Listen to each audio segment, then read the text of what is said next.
Ces derniers jours, on ne comptait déjà plus les festivités annulées pendant cette période estivale. Cette fois-ci, c'est le plus grand rassemblement qui disparaît. La braderie de Lille, cet événement pourtant multiséculaire, puisque ses origines remontent au XIIe siècle. Chaque année, 2 à 3 millions de personnes se pressent à Lille pendant le premier week-end de septembre. Pas cette année, c'est la maire de Lille, Martine Aubry, qui l'a annoncé avec beaucoup d'émotion. On va la retrouver en duplex de Lille. Merci d'être avec nous. Vous dites que vous avez pris cette décision pour des raisons morales. On imagine que ça vous a déchiré de devoir prendre cette décision. Oui, c'est une des décisions les plus douloureuses que j'ai eu à prendre, d'autant plus que le 15 juillet, après l'ignoble attentat de Nice, je m'étais promis que nous ferions tout pour garder la braderie cette année. Et je dois dire que depuis 15 jours, avec monsieur le préfet, nous avons pris de nombreuses mesures, modifier et réduire le périmètre de la braderie.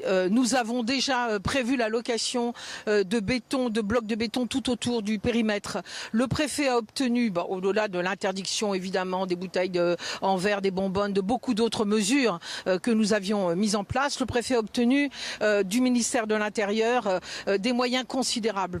Plus de 20 unités mobiles, des tireurs d'élite sur les toits, le raid, des hélicoptères, etc., etc.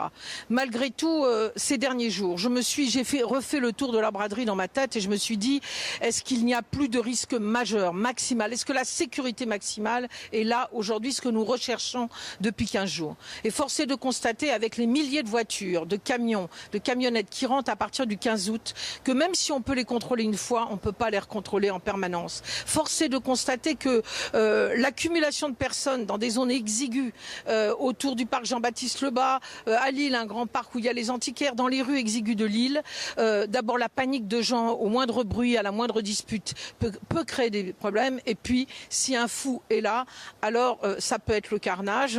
Et d'autant plus que la police mettra du temps et les secours à arriver vu l'étendue des personnes qui sont là. Alors réellement, je pense que toutes les mesures qu'on a prises avec le préfet faisaient que notre responsabilité pénale et civile n'aurait pas pu être engagée en cas de malheur. Mais moi, et je le dis, c'est ma responsabilité, puisque c'est la ville qui autorise et qui organise la braderie. Je ne me serais jamais remise d'un mort, d'un blessé, parce que je n'aurais pas eu le courage de reconnaître que la sécurité maximale n'était pas là.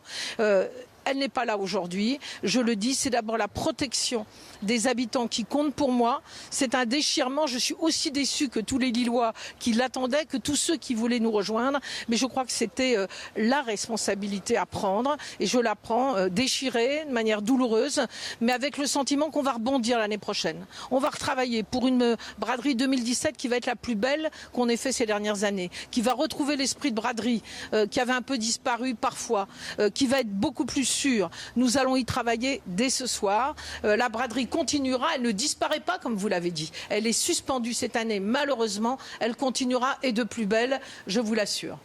C'est donc, vous n'aviez pas une information précise sur un risque d'attaque imminente. C'est à titre de précaution que vous faites ça? Bien sûr, non, on n'a aucune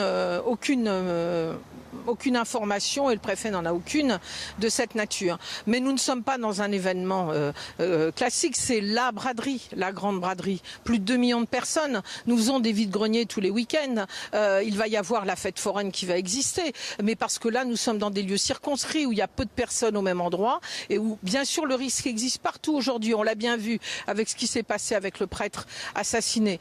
Mais quand on sait qu'il y a 2 millions de personnes dans une configuration, dans une ville, avec des lieux aussi exigus, on n'a pas le droit de prendre. Quand on sait que le risque et que la sécurité maximale n'est pas atteinte, on n'a pas le droit de prendre cette responsabilité. En tout cas, moi, je ne la prends pas. Et quelles que soient les critiques, j'assume cette décision. Croyez bien qu'elle me saigne le cœur, mais comme pour tous les Lillois, mais qu'il fallait la prendre. Et on vous a bien entendu, Martine Aubry. Merci pour ce témoignage qui mêle tristesse et beaucoup d'allant pour les années suivantes, puisque cette braderie, vous l'avez rappelé, n'est que suspendue. Elle existe depuis le XIIe siècle. Ce serait dommage qu'elle disparaisse. Merci pour votre témoignage.